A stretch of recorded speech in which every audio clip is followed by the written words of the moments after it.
the power of one more. And I just am really loving how each individual day that we're talking brings about another place for us to accelerate our businesses and accelerate our lives. And this one on equanimity, though it's a short chapter, man, there's a whole lot of places we get to go with this. A lot of notes I've got to share with you guys. And at the same time, as always, it's your room. What do you have?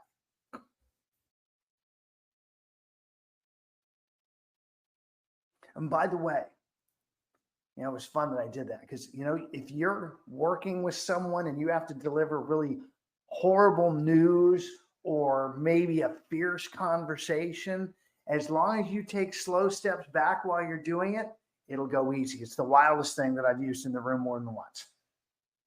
So it's a habit. Like I deliver and I step back. Julianne, my dear, fantastic. Speaking up, what do you got? I feel bad speaking every week, but anyways, what I felt this was really like the most spiritual chapter I've read so far, because it does, in order to really have the equanimity, he talks about, you got to trust that the Lord is doing the hard part. He's bestowing, he wants us to have peace with the situation, and he's going to fight for us. Like they said on page 215, they quote Exodus 14:14. The Lord shall fight for you and ye shall hold your peace. Not have peace, you hold your peace, which was telling me, the way it spoke to me is that you stay with the peace and God's going to flex his muscle for you. Yeah, the peace is already yours. You just get to choose to lean into it or not. And by the way, I want to hit you on your opening note. I feel bad for behaving like a leader. That's really the translation of what you said. And by the way, what is my desire for you in that space? Yeah, for all of you to be leaders in your family, leaders in your community, leaders in your real estate business or whatever business you're in. So thank you, Julianne, for stepping into that space and behaving in that manner. Jeanette, my dear, you're next up. I was thinking of the places where this fit. And of course, between stimulus and response, if that space, there is a space. In that space is our power to choose our response. Our response lies in our growth and freedom. So I'm picturing myself in North Carolina, in Asheville. Right now, I have the space to choose my response to what's going on around me. And that's a lot of choosing. Because how many people are in the position of struggling between life and death, survival, thinking they're going crazy, how they're going to do this. We hear reports of things not getting to them, of even being blocked. And yet there's a way. And here is a direct application of one more degree of equanimity. And here's where the Lord shall fight for you and you shall hold your peace. Exodus 14:14 here. This is what people are living right now. We've got people who've just been through hurricanes. We've got people who've just been, and more coming. And this is so real. We each have our things that we're dealing with every day. And it's just as important here today with what we do that we choose our peace. And the next page, peace I leave with you, not as the world gives. Don't let your heart be troubled. Don't let it be fearful. Because it's a place of choice. And it's knowing there's someone, there's several of us that call it God, Jesus, whatever we call. But the point is that there's a higher place, a higher being, a higher power. And you can't,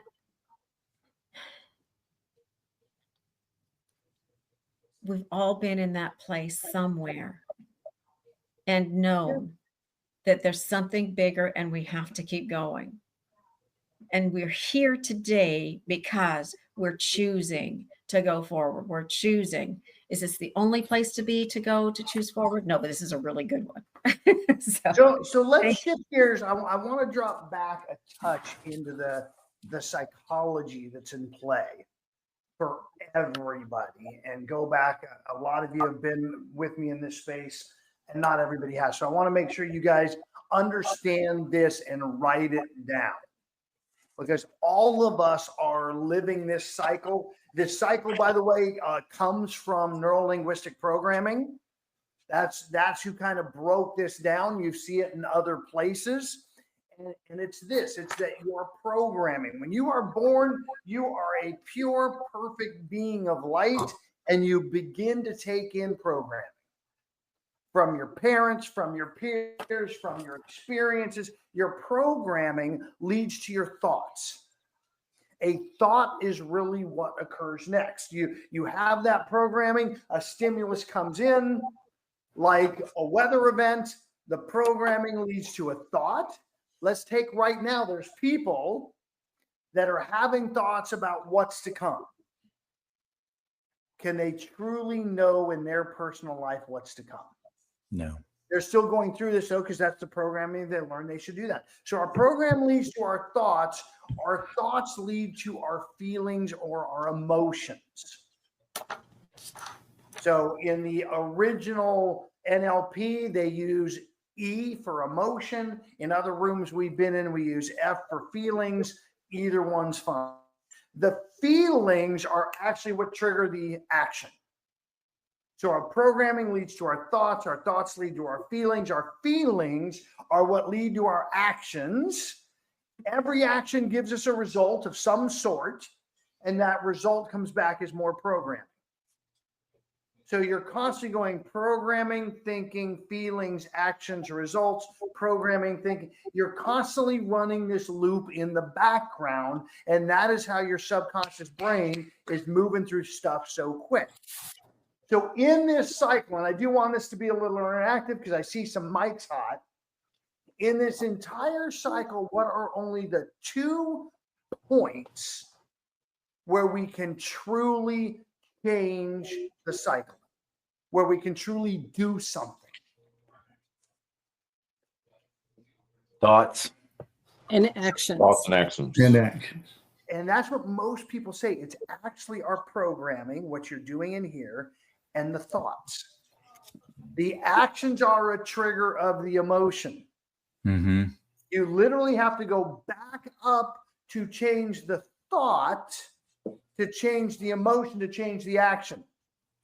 Let's think about this. There's a box of fresh made chocolate chip cookies sitting on the counter. For those of us in the health group, man, we love those things. And our normal pattern would be to grab one and stuff it in our mouth, right, Ryan? Yeah. You turn the mic off. And yet, so we stop and go, wait a minute. I've got a room that I'm committed to getting healthier in because I've got the programming in that space. We actually step back up to thought. We choose a different thought, which gives us a different feeling about that item. And we now take a different action. So it's your programming, what you're doing here, and your thoughts. And what this is talking about in this equanimity piece is when the feelings aren't serving you, you have an opportunity to go back and change the thought to bring some of that peace into place. The thought, like Jeanette's saying, that there's a higher power in charge. The thought that there's a different path to take. Every one of us, as Julianne is also brought into the room, it's choice time. Mm-hmm. And it's a choice of thought. By the way, it's also a choice of programming, which makes it easier, which in this room, we're doing it every day. So the other piece I want to lay in here is just this concept on equanimity, and another way to think of it is keep your emotions between the lines. Mm-hmm. Whatever's happening. We witnessed on Saturday going to my buddy Josh. At the end of that game, we witnessed both sides of not quite keeping your emotions between the lines. We saw folks having a meltdown, and we saw folks raging and having a great time. In our world, we want to work when those moments happen of bringing it back into the middle. I see a lot of mics hot. Mark, you are next up, then Ann, then Doug. What do you guys think? Just to piggyback on what you said, I think it's our responsibility to understand when we're outside those lines, to recognize that that's not normal thinking, that's emotions. I need to go ahead and throw that, reframe that, and come back that when I'm at a better state to reprogram that. Don tells me that all the time. So we're going through the day, and if we catch ourselves saying something or acting in a way that's not in what we know is logical and accurate and correct, we need to go ahead and write that down right then and there and say, this is coming from emotion, from whatever. It could be a transaction, it could be a family issue, it could be somebody cut you off in traffic, and say no, and then write that down and then reprogram that. That's our opportunity. That's where the working part is. One of the things that stuck out to me in this was the leadership part, where he was talking about on page 172. And one of the things I learned early on, and everybody on this call is a leader, just like you said, Russ, and you'll die telling everybody on this phone that you're a leader every single day. And with that comes amazing responsibility. And we all have to acknowledge that and say, everybody around us within our sphere, Gary Keller used to use this thing, 6 foot, anything within 6 foot of him, those are the people that were in his immediate sphere of influence, circle of influence, whatever you want to call it. And we affect them based on what we bring to the table each and every day. And when you come to the understanding that each and every day it's your responsibility to affect these amazing people that are around you, if in fact you call yourself a leader, which is everybody on this call, then the first and most important person every day that needs to be taken care of is yourself. Every day. I have no problem telling my wife, I am not going to get up at 5:30 in the morning and kiss you. I'm going to get up at 5:30 in the morning. I'm going to go work out. I'm going to take care of Mark first. I'm going to let her sleep. I'm going to do her thing. When I come back, I'm going to take my dogs for a walk. They need to walk. And I know if I don't get it done, if I don't take them out right then and there, it's not going to get done. I know that I'm going to be getting on this call at 10 o'clock. And I know that I got to get my journaling done. I know that I want to get my scriptures in. I want to know I get that private time with God in. That all has to be done before I get on this call, right? And I know that. And he says in there, he talks about, how we're educating our team, educate them on the bigger picture, give them a voice to contribute. I don't know about you guys, but the hardest people that I found to lead are the people that are closest to me.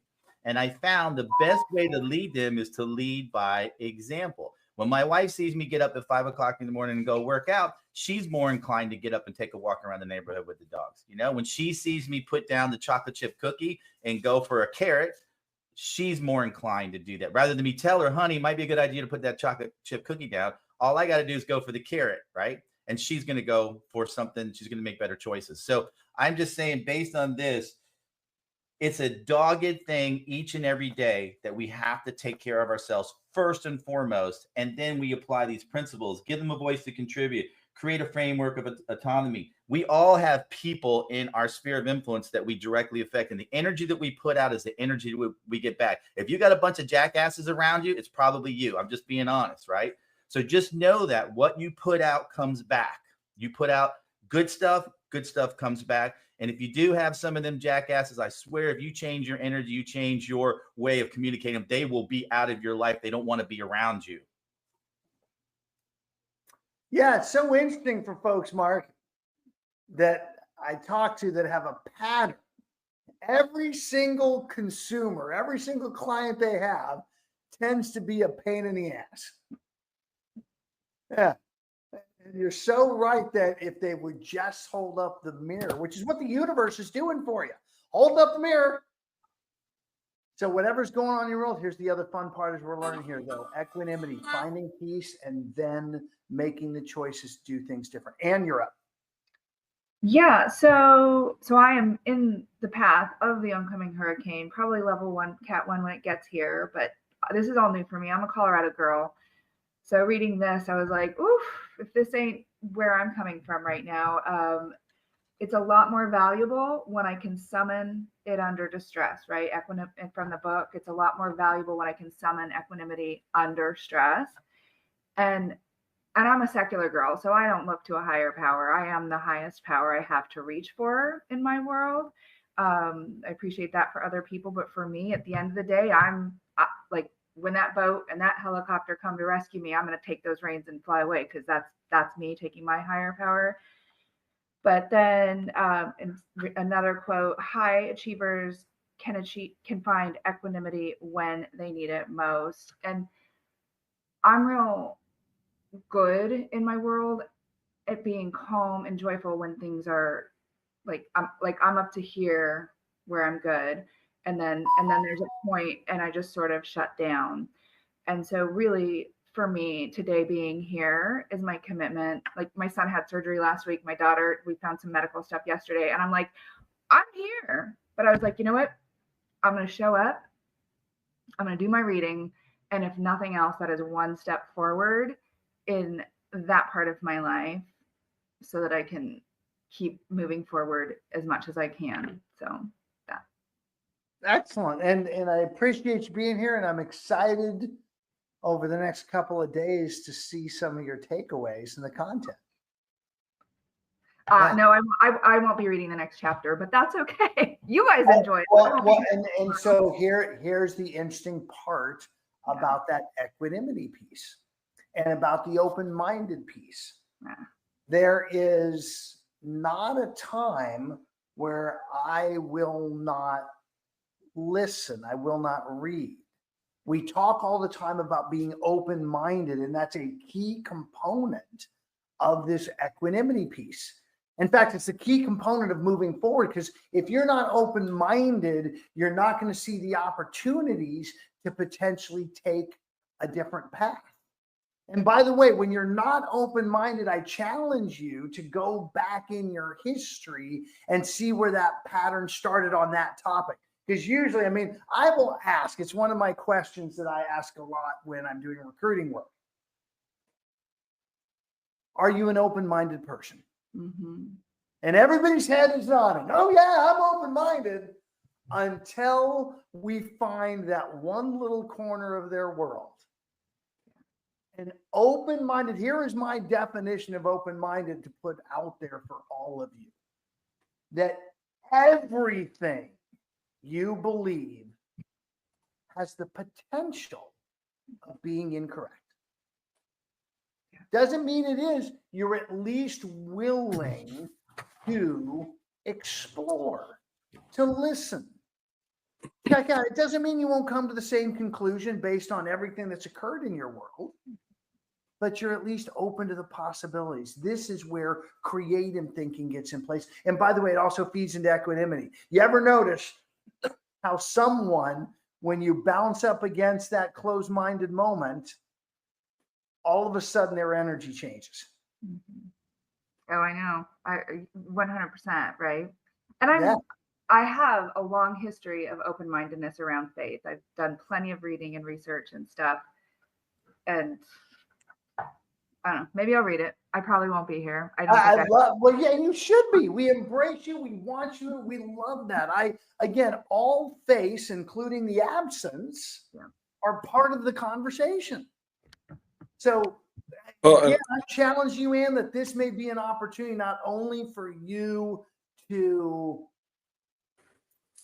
be here and in with a family and group of people that love you for who you are, but also to maybe break through some of that energy and install some equanimity.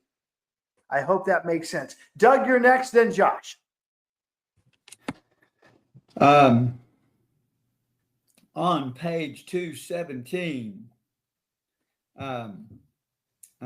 it says equanimity is about finding serenity as you battle. When things get really hot and everything gets out of place and the confusion comes and the noise gets loud and you can't think, that's when it's really critical to be able to just be in that moment and do what you're supposed to do, and training kicks in. That's when the training kicks in. I've read so many things about people that have been in battle where they had no idea what was going on around them because there was so much noise and confusion going on, but they had been so well trained that they just did what they were taught to do and they overcame. And I think I think sometimes I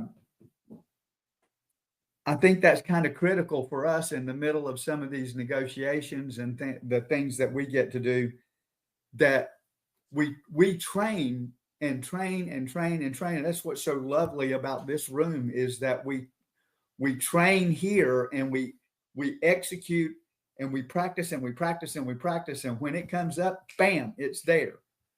And so I think the next paragraph also says, it's, well, as a matter of fact, the same one. It says, you're going to get tossed about. That's life. There's no hiding from it. While we can't control the outside forces, we can be mindful of how we think and react to them. Serenity is about accepting that there are things we simply can't change. Finding serenity requires practice. Meditation towards equanimity requires that you consciously release preferences for and against all things. Your actions are guided more by your values and virtues instead of your desires that are the reactions to positive or negative feelings. I think that's really powerful. We're guided more by our virtues and values and virtues because it comes out of our training and what we have already decided that we're supposed to do. So pretty excellent words there. Well, thank you for bringing in page 217, because I will just share with the room that accepting there are some things we simply can't change has been a bit of a struggle for Coach Russ. You know, it's a rarity, and that's what I want to put in there. It's a rarity to really uncover something you can't change, from my perception. And so I want to also add a little levity, because how many of you know the Serenity Prayer? So there is a Calvin and Hobbes, for those that don't know, an old cartoon, Calvin and Hobbes. And it's one of my favorites. I have it framed. It's in storage right now. And Calvin is walking through the forest with his friend Hobbes, and he looks to Hobbes and he says, Hobbes, you know what I pray for? Of course, Hobbes goes, what? The strength to change what I can, the inability to accept what I can't, and the incapacity to know the difference. And I have so enjoyed that. And at the same time in my life have finally come to, thanks to a lot of people around me, there are certain things that just can't be changed. By the way, Hobbes then responds, you must live an interesting life. And he goes, oh yeah, absolutely. What I don't want to have happen is that you start accepting too much that you can't change. I want you guys to keep, because I hear all the time, that's just the way I am. You're not a flippin' tree. You get to change. You get to evolve that programming, those thoughts. That's just the way they are.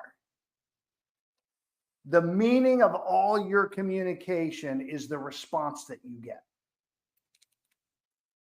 So it's on you. I can see the eyes and the pens. The meaning of your communication is the response that you get, meaning you have 100% control. Josh, jump in this, brother. You've been waiting. I think the two things that I thought a little bit about this, and you made me think through when you were talking about being open-minded, was this is one of the things you cannot fake. You cannot fake equanimity, because people will see you when it's like the last book we read, when the guy it was one of the first couple chapters, when, you know, he was freaking out about all the things that could have been going on, and he just had to remain calm and have that peace around him when, you know, you had to think about your kid got on the wrong bus going the other direction, and all those different scenarios where you would normally just lose it. And the other part about being open-minded, I had a recruiting call the other day, and they were calling to recruit me. And I'm like, absolutely, I'd love to have a conversation with you about whatever. I couldn't even remember. It was Red Brick Realty. And I said, you know, I am excited to schedule that phone call. They go, when do you have 30 minutes? I said, ooh, we need to make it an hour. And they're like, oh, wow. Okay. I go, well, I'm happy to sit down and listen to what you have to tell me, but I would hope in turn that you would listen to what I have to say. And they're like, oh, well, no, that's not how this works. And we're like, well, then you must not be very open-minded. And so you expect me to be open-minded, but you can't be open-minded. But the interesting part of that is I think in both those scenarios, there are a lot of things we can fake. There are a lot of things that we can just kind of pull off when we need to. But the open-mindedness and the equanimity, people see you in times and you will be followed if you're true and if you follow this mindset. If you try to fake it, people see right through it. Absolutely. And Josh, I want to give you one other nugget just to see if you can have any better luck than I have with it. I just want to see if you get a different outcome. Because in that situation, my question is, why would I want to work with someone who's closed-minded? Now, I will tell you, in both times I've launched that question, the conversation has taken a bit of a turn. And I'm still working on how to frame that question to maybe get people thinking different. But that's what we're doing here, guys. We're getting each other to think different. And the fact that, you know, this concept that you can't fake these two, open-minded and equanimity, because that point far cycle is running. And if you're trying to fake it, the moment something occurs, the emotions are going to bounce because of that automation that's built into your subconscious. I mean, I caught myself yesterday. I had a bit of a feisty day yesterday because crap going on in my world. I had a bit of a feisty time last week with my eye and the crap going on there, and I had to keep coming back. So reading this and really practicing it, so all of a sudden it's your autopilot of that point far cycle. I still think if you did like one of those pictures with a patch and like made that your social media renegades, I think it would do you so much good. Appreciate that. Though I'd like to keep it off and at least keep my, bifocal lens. Glenna, your mic's on. Bring us home, my dear. I was just gonna thank Josh for what he said, because I get a lot of those calls all the time, and sometimes I'm nice, sometimes I'm not. But thank you for those words. Thank you, Coach, for those words. Open-minded. How can I work with someone that's not open-minded? And by the way, I take every one of those calls as well. And like Josh said, set the appointment. Mm-hmm. I'm still open that there's always the possibility there's going to be something better. Yeah. There's going to be another version. I don't know.